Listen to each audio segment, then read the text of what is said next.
Kemarin sempat ada yang heboh. Jadi, oh pasangan saya, ya perempuan, pasangan saya ini dia mens dalam sebulan 2 kali. Jadi yang namanya rahim tipis atau pada saat kita bisa menilai itu rahimnya dindingnya tipis atau tebal, itu dilakukan pada saat sebelum hamil. Anggaplah misalnya seorang sebelum hamil dinding rahimnya tipis. Itu harus dilihat lagi karena siklus menstruasi seseorang itu kan itu akan berpengaruh terhadap ketebalan dinding rahim. Karena ada beberapa wanita yang dalam 1 tahun itu ada tuh yang bisa skip 1 bulan. Itu tuh masih nggak apa-apa. Jadi itu masih bisa dikategorikan normal lah. Asalkan bulan-bulan yang lainnya dia teratur. Kondisi menstruasi yang tidak teratur ini bisa juga berdampak pada ketidaksuburan. Ya, ketidaksuburan itu jadi membuat mams jadi lebih sulit untuk hamil karena siklus menstruasinya yang tadi tidak teratur. Hal yang selanjutnya itu juga bisa menyebabkan potensi terjadinya kanker rahim di kemudian hari. Itu makanya banyak yang mengaitkan, dok kalau misalnya PCOS berarti nggak susah hamil ya, jadi mandul ya. Hai, welcome to Mom's Corner. Sayangnya di Indonesia tuh masih jarang banget wanita yang belum menikah tapi memeriksakan kesehatannya ke dokter kandungan. Setuju nggak, Dok? Ya setuju banget sih yang tadi gara-gara ada paradigma mungkin ya Nick ya. Jadi paradigma bahwa yang perempuan yang sebelum hamil, contohnya ngecek dirinya ke dokter kandungan itu langsung dianggap, wah ini ada sesuatu nih. Itu kan nanti langsung dicap, oh dia jangan-jangan susah hamil. Terus nanti sama hubungan sama calonnya jadi pikir, waduh nanti nikah bisa punya anak gak? Gitu kan, itu salah satu faktor. Nah sebetulnya yang harus dirubah paradigmanya adalah ya sebetulnya kita harus aware dulu nih sama kesehatan kita. Jadi bukan berarti kita ke dokter itu udah pasti sakit gitu ya. Jadi untuk memeriksakan kesehatan itu kan diri kita sendiri itu yang tahu, apalagi untuk siklus menstruasi. Oke, sekarang sebelum kita masuk ke topik kita hari ini mengenai PCOS, saya mau bahas akarnya dulu nih, Dok. Kita wanita setiap bulan kan pasti mengalami menstruasi. Ya. Nah, menstruasi itu terjadinya gimana, Dok? Dan bagaimana ciri-ciri menstruasi yang sehat? Siklus menstruasi kan yang kita perempuan sendiri yang alami gitu. Jadi kalau misalnya mereka tahu ini siklus menstruasinya kok jadi kacau ya kan, sedikit banyak pasti semua wanita tuh udah tahu, oh setiap bulan nih harusnya mens. Tapi ada yang sebulan 2 kali, ada yang sebulan skip. Nah itu kalau misalnya mempunyai pertanyaan, sebaiknya sih konsultasi langsung. Memang di era sekarang ini tuh lebih gampang sih, dalam tanda kutip. Jadi semua teknologi itu mempermudah kita tuh untuk mencari pengetahuan, jadi lebih enak. Nah, dengan seperti itu, jadi jangan sampai kita salah mencari pengetahuan. Memang lebih mudah, tapi kita harus lebih bijak untuk mencari pengetahuan itu. Nah, tadi untuk mengetahui siklus mens yang sehat adalah yang pertama, benar, memang setiap bulan seharusnya dia menstruasi. Jadi ada beberapa parameter dalam mengukur tadi menstruasi yang dalam tanda kutip sehat. Jadi menstruasi yang sehat itu biasanya terjadi dalam 21 sampai 35 hari. Jadi pada saat mens dihitung hari pertama tuh. Jadi menstruasi hari pertama, nanti 28 hari lagi mens. Hari pertamanya lagi. Jadi gitu. Jadi di antara siklus hari pertama mens itu antara 21 sampai 35 hari. Rata-rata itu setiap 28 sampai 30 hari tuh. Nah, itu jadi parameter yang pertama. Jadi jaraknya bisa 3 minggu sekali atau sampai 5 minggu sekali tuh untuk menstruasi. Nah, jadi jangan heran kalau misalnya kemarin sempat ada yang heboh. Jadi, oh pasangan saya, ya perempuan, pasangan saya ini dia mens dalam sebulan 2 kali gitu. Jadi kan orang-orang mikirnya kan, oh menstruasi hanya boleh 1 bulan sekali. Ada juga yang normal tapi menstruasi 2 kali dalam sebulan. Misalnya tadi dia jaraknya cuma 28 hari atau misalnya 25 hari.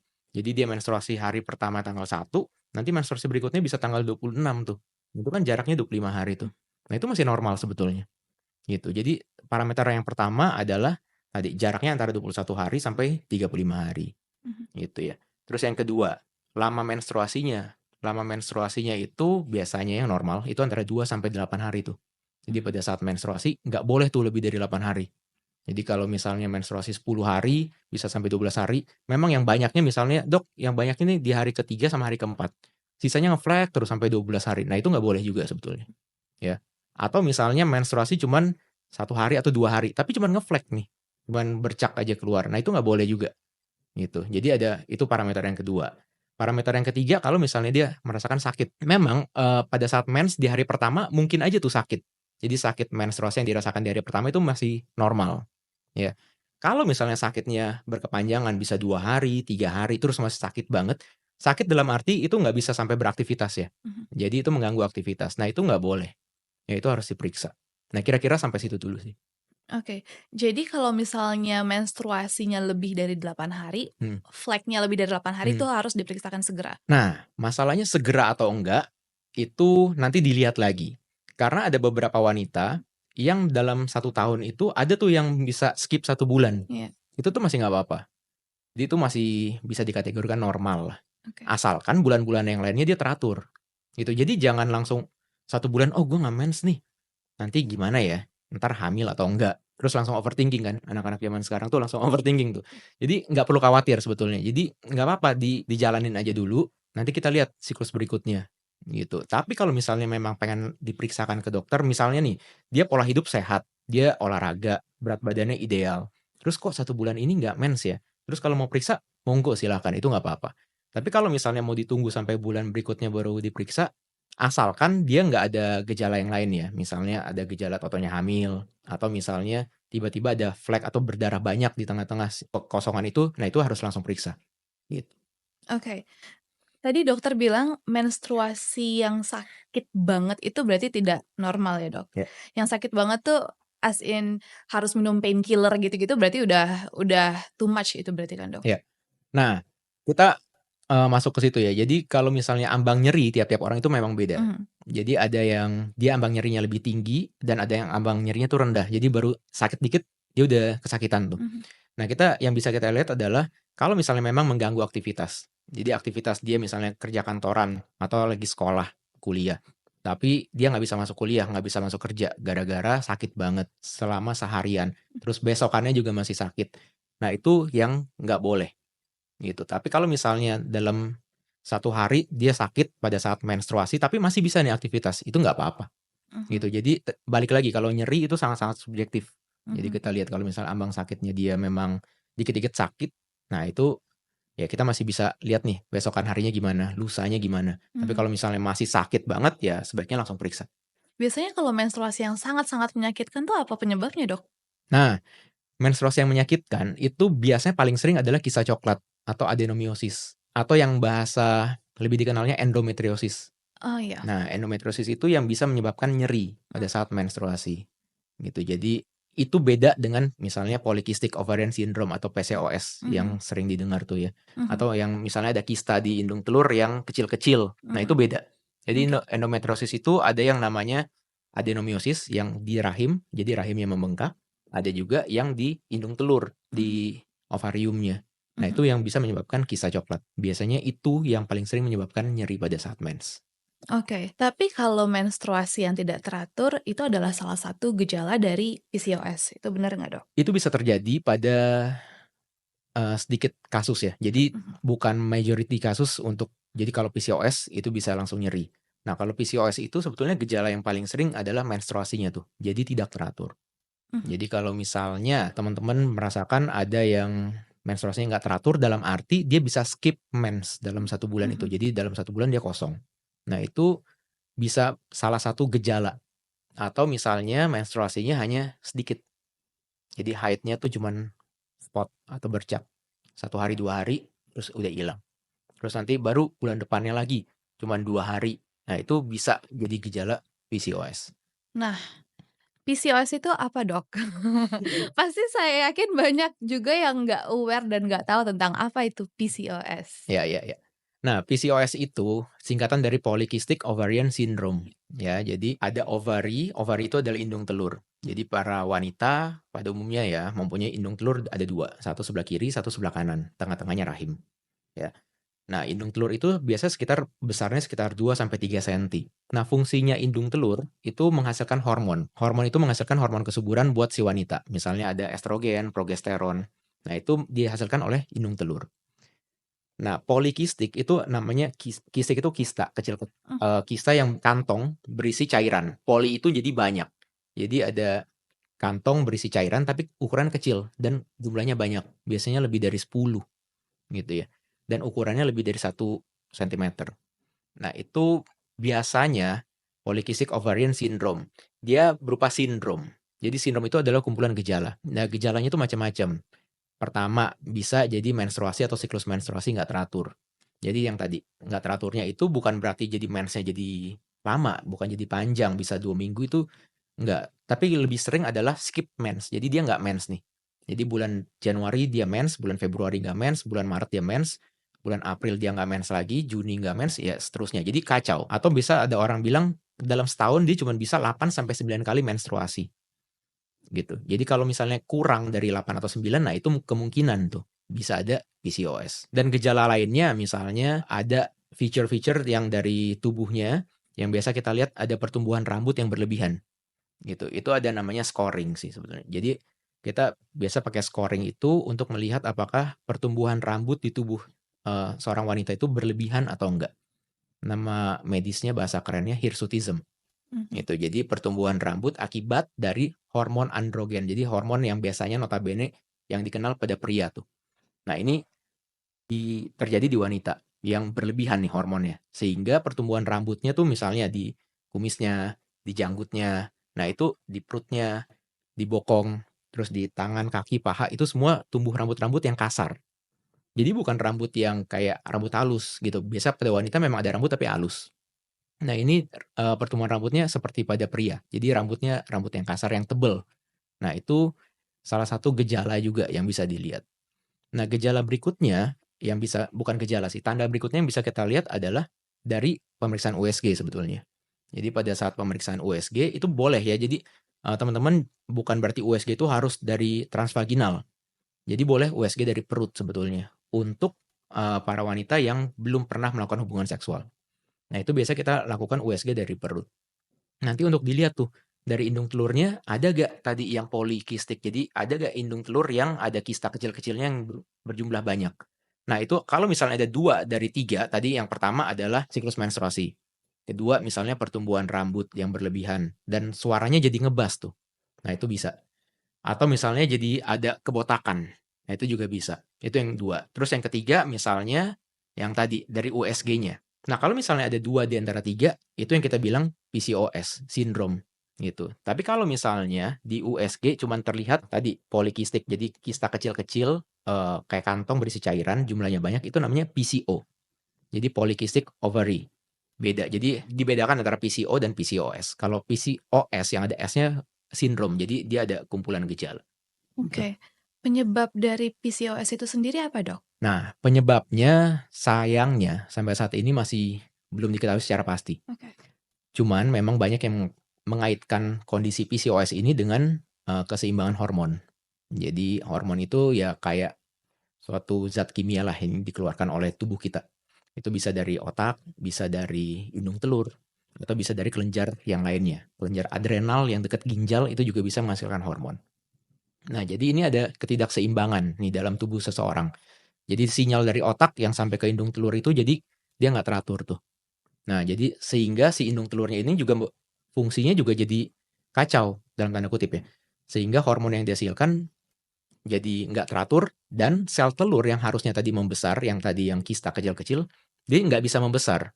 Jadi dia kecil terus gitu. Jadi dia nggak bisa melepaskan telurnya Oke. gitu. Sehingga susah untuk mencari masa subur gitu. Makanya banyak yang mengaitkan, "Dok, kalau misalnya PCOS berarti nggak susah hamil ya? Jadi mandul ya?"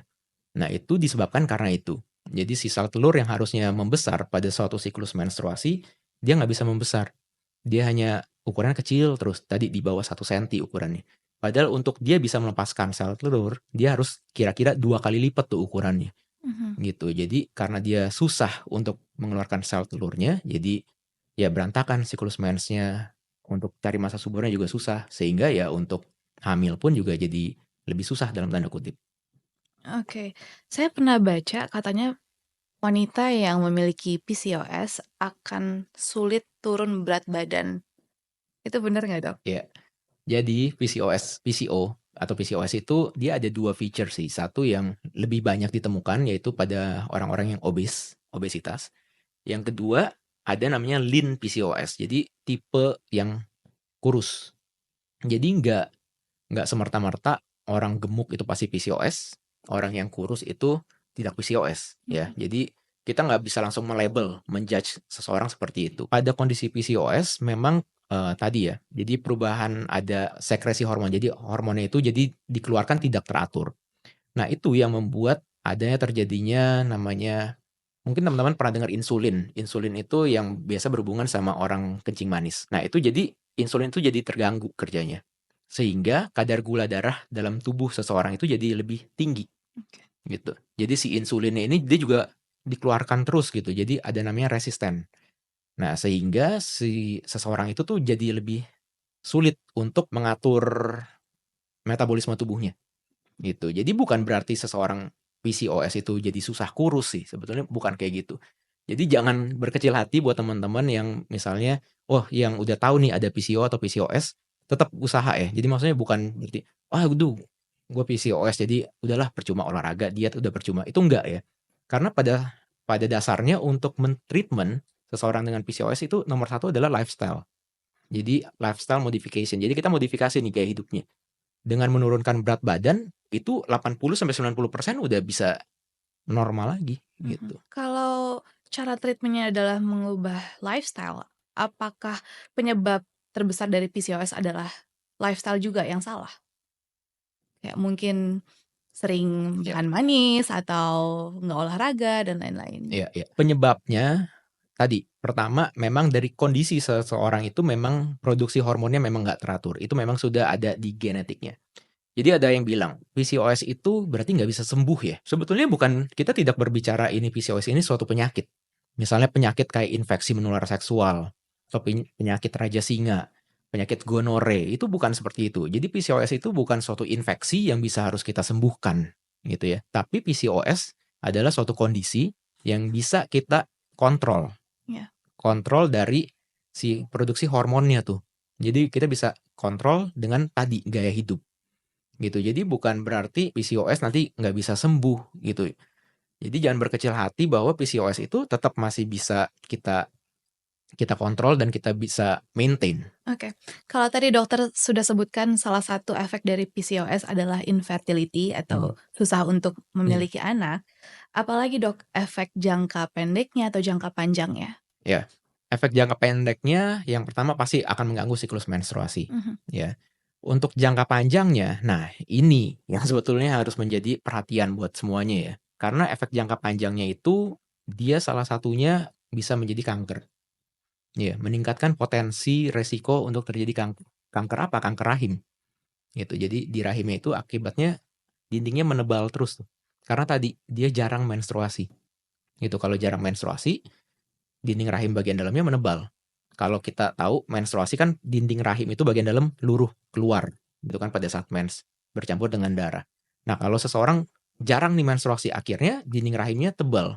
Nah, semakin tebal dinding rahim itu meningkatkan resiko untuk terjadinya kanker di kemudian hari, kanker rahim. Terus kedua, bisa aja menimbulkan potensi terjadinya kencing manis atau misalnya obesitas. Itu berkaitan erat banget tuh. Lalu pada saat misalnya selain infertility, misalnya seseorang udah berhasil hamil nih, ya orang yang PCOS. Nah, itu harus dijaga. Karena memang ada yang namanya komplikasi. Bisa misalnya keguguran, lahir prematur, tekanan darah tinggi pada saat hamil, diabetes pada saat hamil, preeklamsi. Nah, itu tuh bisa aja terjadi pada saat seseorang udah berhasil hamil nih. Jadi, kalau misalnya memang udah tahu kondisinya seperti itu, sebaiknya pada saat hamil ya dikontrol lah secara teratur gitu. Memang maksudnya jangan dibanding-bandingkan, "Dok, ada tetangga saya," misalnya teman saya gitu ya, dia PCOS dan hamil terus baik-baik aja tuh, kontrolnya nggak seteratur itu. Misalnya kontrol cuma 4 kali, 6 kali. Tapi baik-baik aja. Ya jangan dibandingkan gitu. Jadi kondisi tiap orang tuh berbeda-beda. Jadi kalau memang udah tahu, ya sebaiknya kontrolnya secara teratur. Dok, kalau misalnya wanita sudah terdiagnosis PCOS, terus ingin hamil, jadi Hmm, gimana treatment-nya, Dok? ya. Nah, jadi treatment PCOS itu kita bedakan ya, Mhm. antara yang satu untuk meneraturkan siklus mensnya, Mhm. yang satu lagi untuk program hamil, Mhm. gitu. Karena akan berbeda nih treatmentnya. Yang mana yang mau dipilih, mana yang urgent. Misalnya seseorang belum menikah, ya tentunya pastinya dia pengen meneraturkan nih siklus mensnya. Kalau misalnya seseorang udah menikah dan ingin program, ya pasti tujuannya untuk pengen hamil. Nah, kalau pengen hamil, biasa ada obat-obatan memang yang kita berikan untuk menstimulasi, untuk merangsang si sel telur yang tadi yang kecil supaya bisa jadi besar, gitu. Jadi biasanya akan kita kasih obat mulai dari obat minum dulu nih.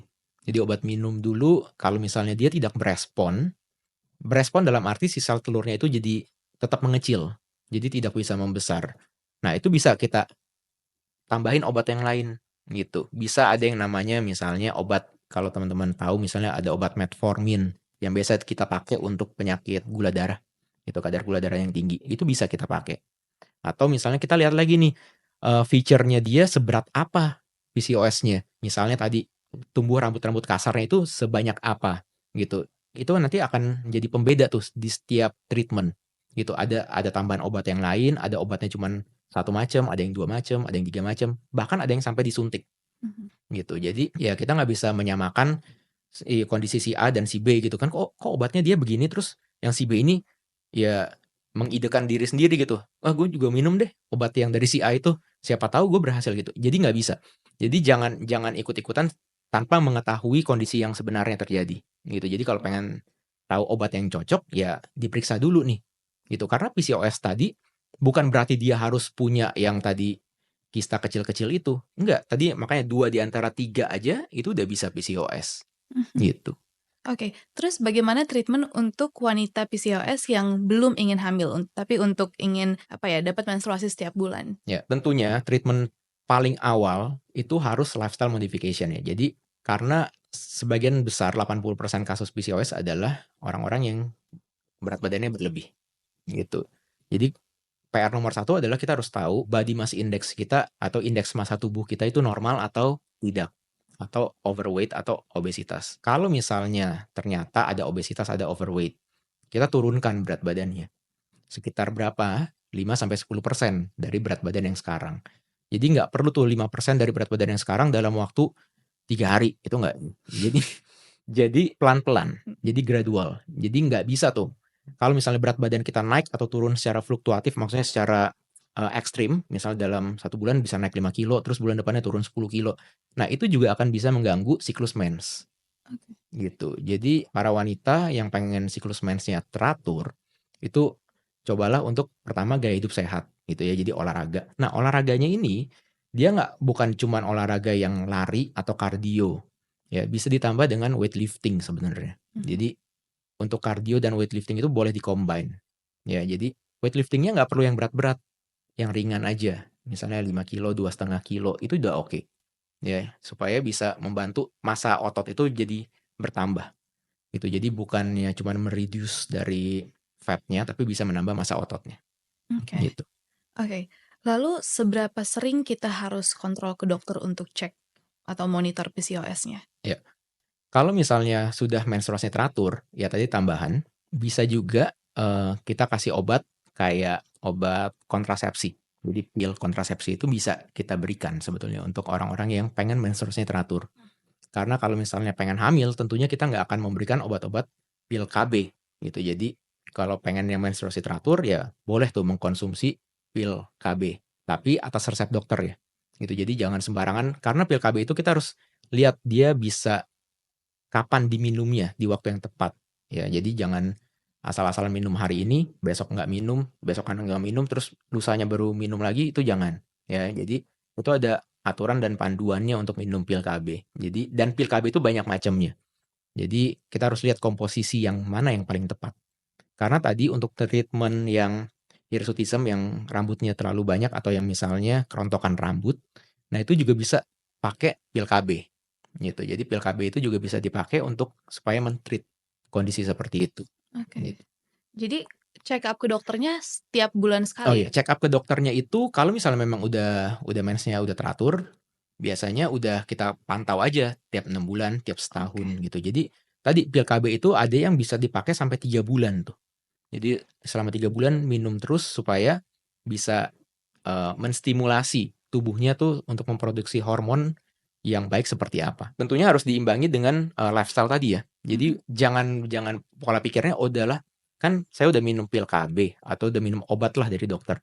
Jadi nggak perlu dong untuk olahraga, untuk pola hidup sehat, untuk istirahat teratur. Nah itu sebetulnya pola pikir mindset yang kurang tepat. Oke. Gitu, karena tadi nomor 1 adalah lifestyle modification. Jadi kalau misalnya udah pola hidup yang baik, istirahat teratur, nah itu udah sangat-sangat membantu. Karena tadi 80-90% kasus kalau udah pola hidup teratur udah balik lagi tuh normal mensnya. Oke. Nah, kalau tadi kita sudah ngomongin tentang bagaimana pengobatannya dan apa Hmm, itu PCOS. hmm, Nah, sekarang gimana pencegahannya, Dok?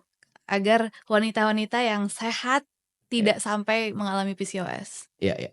Nah, pencegahannya ini mau kalimat sayangnya tapi kayaknya terlalu negatif ya. Jadi pencegahannya adalah tadi dengan pola hidup sehat sebetulnya. Mhm. Karena penyebab dari PCOS sendiri itu kan tadi kita belum tahu secara pasti, tapi memang banyak dikaitkan dengan imbalance hormonal. Jadi hormonnya itu tidak seimbang. Memang sudah terimprinted dalam genetik dalam tubuh kita gitu. Jadi gennya memang seperti itu. Jadi lebih prone untuk irregular menstruation. Jadi menstruasinya jadi irregular, jadi nggak teratur. Jadi ya harus kita bantu dengan pola hidup untuk mencegahnya gitu. Misalnya kita udah tahu nih, ibu kita seperti itu, atau misalnya tante kita seperti itu, atau kakak kita yang perempuan ada yang seperti itu, atau sepupu kita ada yang seperti itu. Nah, kita harus udah mulai aware. Pertama ya jaga berat badan, tentunya jangan berlebihan. Memang ada orang yang makan porsinya sama dengan kita, tapi dia bisa lebih gemuk gitu daripada kita gitu. Nah, kalau kita udah tahu seperti itu, ya kita harus menjaga. Menjaganya gimana? Diet itu sangat penting sebetulnya nih.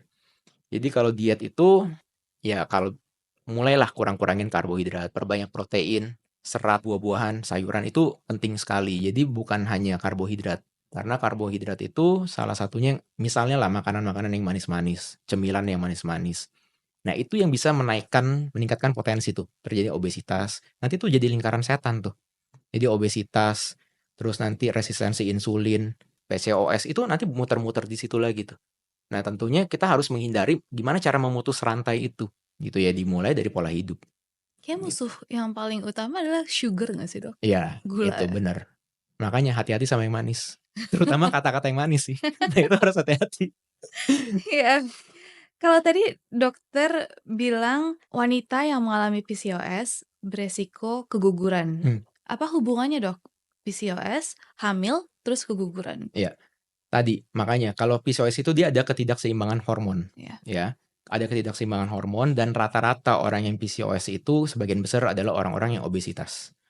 Dengan adanya obesitas tentunya itu merupakan suatu komorbid. Jadi itu suatu penyakit, kondisi yang kurang ideal lah untuk seseorang pada saat dia hamil. Karena pada saat hamil tentunya pasti akan ada perubahan, perubahan dari hormon itu sendiri gitu.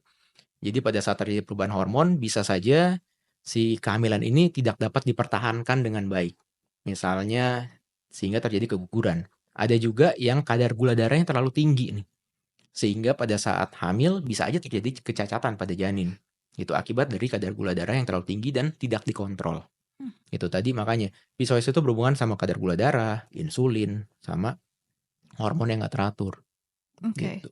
Jadi kalau boleh saya menyimpulkan sedikit, PCOS adalah kelainan yang memang sering terjadi pada wanita. Hmm, Dan harus kita kenali karena efek jangka panjangnya lumayan sangat menyeramkan tadi yang ya. sudah dokter sebutkan. Dan yang paling penting harus kita lakukan adalah dengan memodifikasi gaya hidup kita. Hmm, Dan saya ingin sekali lagi ya Dok, boleh tolong hmm, diulang untuk teman-teman wanita yang sedang menonton podcast ini mungkin bisa self diagnose sendiri di rumah kalau mengalami 2 atau 3 di antara gejala yang dokter sebutkan. ya, Boleh sebutkan lagi Dok gejalanya? ya. Jadi yang pertama adanya siklus menstruasi yang tidak teratur. Mhm, Tidak teratur itu berarti dia skip mens dalam sebulan atau pada saat menstruasi dia hanya terjadi bercak atau misalnya spotting. Itu di hari pertama atau misalnya hari kedua doang. Itu jadi cuma spot terus nanti berhenti. Terus bulan depannya nanti baru menstruasi lagi. Nah, itu yang menstruasi tidak teratur atau gampangnya ada yang bilang dalam setahun dia tidak mens sampai lebih dari 9 kali. Jadi hanya cuman kurang dari 9, misalnya 8 kali. Nah, itu kan berarti sudah tidak teratur tuh mensnya. Itu yang pertama. Kedua, kalau misalnya ada seseorang dilihat feature-nya itu dia ada tumbuh rambut yang berlebihan. Nah, rambut-rambut yang berlebihan ini bukan rambut yang halus, tapi rambut yang kasar, yang pada pria. Misalnya di kumis. Ada 11 area, misalnya di kumis, terus di dagu, terus di bagian dada, perut bagian atas, perut bagian bawah, di punggung bagian atas, punggung bagian bawah, lengan atas, lengan bawah, di paha sama di kaki. Nah, itu nanti dilihat tuh scoringnya. Ada namanya scoringnya. Nanti kita lihat kalau misalnya scoringnya itu lebih dari 8, berarti itu seseorang menderita namanya hirsutism. Itu namanya pertumbuhan rambut itu seperti pada pria, jadi lebih banyak. Itu menandakan bahwa pada tubuh seorang wanita ini hormon prianya terlalu banyak. Sehingga ya tadi siklus mensnya jadi nggak teratur. Itu yang kedua. Atau misalnya bisa menyebabkan seorang itu wanita suaranya jadi berat. Suara berat ini bukan suara alto ya. Jadi suaranya memang deep gitu. Jadi kayak suara pria. Nah, itu tanda-tanda bahwa seseorang itu kelebihan hormon pada prianya. Lalu tanda yang ketiga adalah dari USG. Jadi dari USG itu yang kita temukan adalah terjadinya si sel telurnya ini kecil, tapi banyak. Kecilnya itu di bawah 1 cm. Banyaknya itu di bawah 10 biasanya di dalam satu indung telur. Nah, apabila terdapat 2 di antara 3, itu udah bisa tuh didiagnosa sebagai PCOS. Rambut rontok gitu juga, Dok?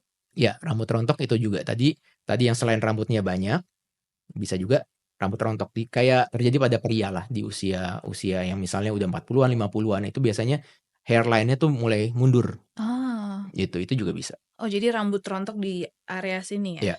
Oke, jadi kalau kalian self-diagnose di rumah, lalu kalian mengalami 2 atau 3 gejala yang tadi Dokter Kevin sebutkan, bisa langsung datang ke dokter kandungan, terus memeriksakan keadaan kalian. Oke, sekarang saya akan membaca Instagram questions. Ya. Ya, yang pertama dari @fanny_syah.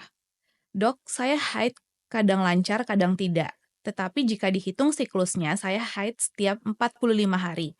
Dan durasi haid 4-6 hari. Selama haid dari pertama dan kedua, perut saya nyeri dengan skala 2 dari 5. Apakah itu normal? Jadi tadi untuk siklus menstruasi yang normal adalah jaraknya 21 hari sampai 35 hari. Jarak antara hari pertama ke hari pertama lagi tuh. Jadi kalau tadi menstruasinya 45 hari sekali, berarti itu udah dikatakan tidak normal. Aside from yang tadi nyeri pada saat mens. Nah, nyeri pada saat mens juga tadi harus dilihat. Kalau nyerinya hanya cuma 1 hari pertama, itu normal gitu. Tapi kalau misalnya hari pertama, kedua, ketiga masih nyeri, nah itu bahkan ada yang setelah menstruasi pun juga masih nyeri tuh. Nah, itu yang dikatakan tidak normal. Oke, Gitu. jadi kalau misalkan menstruasi sakit sampai nggak bisa ngapa-ngapain, bahkan sampai harus minum painkiller, itu harus diperiksa juga ya, Dok? Iya. Oke, pertanyaan Instagram kedua, @mkristilia. Apakah PCO berpengaruh pada kesuburan? Bukan PCOS, tapi PCO. Ya, betul. Ini pertanyaan bagus ya. Jadi, PCO itu adalah suatu keadaan yang di mana si sel telur itu nggak bisa membesar. Jadi, di mana pada saat masa subur, itu perlu tuh. Jadi sel telur tuh harus membesar. Membesar dalam artian ya dia harus berkembang sehingga bisa mengeluarkan si sel telur. Kalau misalnya dia kecil, PCO polycystic ovary, jadi kista kecil tadi, kecil ukurannya berapa? Di bawah 1 cm. Nah, itu dia nggak bisa mengeluarkan sel telur. Jadi kalau tidak bisa mengeluarkan sel telur, nah itu yang akan mempengaruhi kesuburan, gitu. Jadi si sperma masuk, dia bingung tuh di dalam ketemu siapa, nggak ada, gitu. Jadi nggak ada yang bisa dibuahi. Nah, gitu. Jadi ibaratnya harus ada si sel telur itu. Nah, sel telur gimana cara adanya? Nah, kita harus memprogram, gitu. Jadi teman-teman nggak usah, jangan berpikir, oh program itu berarti dia mandul ya gitu ya. Enggak, gitu. Jadi program itu nggak selamanya harus inseminasi, harus IVF, bayi tabung, itu enggak gitu. Jadi program itu adalah kita bisa menentukan kapan waktu suburnya, gitu. Kita membantu supaya pada saat nanti berhubungan itu tepat waktunya, supaya bisa terjadi pembuahan, gitu. Jadi nggak apa-apa kalau misalnya untuk PCO mau diprogram itu that's fine. Jadi nggak ada yang salah. Maksudnya jadi jangan di stigma negatif gitu tentang kayak begitu. Oh berarti dia mandul nih. Kadang-kadang teman-teman banyak yang overthinking gitu. Jadi, aduh udah berapa bulan belum hamil nih, langsung overthinking, apa jangan-jangan aku mandul ya gitu. Nah, jadi jangan sekali-sekali langsung jump into conclusion gitu. Jadi kita tetap harus periksa dulu nih kondisinya apa. Karena untuk mengatakan seorang mandul itu banyak banget gitu. Bahkan mandul sendiri di istilah kedokteran juga kita udah nggak pakai, maksudnya infertility atau subfertility kita bilangnya. Subfertility bukan suatu keadaan yang bikin orang itu nggak bisa hamil sama sekali, enggak. Gitu. Jadi, ya kita harus mencari tahu nih keadaannya apa. Dan bahkan untuk hamil kan bukan dari faktor perempuan aja, dari faktor pasangannya si pria kan juga harus diperiksa. Untuk hamil ya butuh kerjasama dari kedua belah pihak, nggak bisa langsung stigma negatif, "Oh ini pasti selalu bagian perempuannya yang salah," gitu. Itu enggak. Gitu. Kalau makanya pesannya adalah kalau untuk program, ya dua-duanya harus mau nih. Dua-duanya harus mau dan rela untuk diperiksa gitu. Jadi jangan cuman gara-gara, oh si prianya udah pasti sehat. gitu. Itu nggak boleh seperti itu. Jadi ada sekitar 15-30% itu ya dari pria juga sebetulnya. Gitu. Jadi tetap harus diperiksa. Oke, oke Dok. Ada lagi yang ingin dokter sampaikan mengenai topik kita hari ini atau mengenai menstruasi dan masalah lain? Ya, intinya untuk para wanita, wanita yang mempunyai PCOS atau yang mengira-ngira dirinya ada PCOS, jangan ragu dan jangan sungkan untuk periksa. Jadi untuk periksa ke dokter kandungan itu bukan suatu hal yang negatif atau jangan dianggap sebagai stigma negatif. Ya, karena langkah awal adalah kita aware atas kesehatan diri kita sendiri. Ya, masalah hamil itu adalah masalah masih nanti. Ya, atau bahkan misalnya yang udah menikah, baru menikah, terus langsung ingin punya anak. Terus tahu nih keadaannya begini, dalam arti menstruasinya nggak teratur. Itu nggak usah ragu untuk periksa. Ya, jadi jangan sungkan. Dan periksanya itu nggak harus selalu misalnya takut ke dokter apalagi nanti di dokter nanti di-judge macam-macam. Gitu kan nanti langsung di USG transvaginal lagi kan. Enggak, jadi bukan seperti itu. Jadi USG itu kita bisa dari perut, kita bisa pemeriksaan hormon dulu, kita bertahap pemeriksaannya. Dan jangan pikir bahwa oh kalau misalnya PCOS itu berarti nanti harus ujung-ujungnya bayi tabung nih. Bayi tabung biayanya nggak murah gitu. Jadi nggak seperti itu. Jadi untuk pasangan PCOS yang ingin punya anak itu banyak banget kok yang masih bisa punya anak bahkan lebih dari satu gitu. Ada yang program-program totalnya nanti bulan depan jadi sendiri gitu kan. Itu bisa dan terjadi banyak. Jadi bukan hanya segelintir kasus. Intinya adalah tetap berpikiran positif, jangan mendiagnosis sembarangan diri sendiri dan jangan malu sih untuk periksa ke dokter. Gitu. Oke, Dokter Kevin Telly, thank you so much. Iya. Terima kasih ilmunya. Thank you. Thank you. See you guys next week.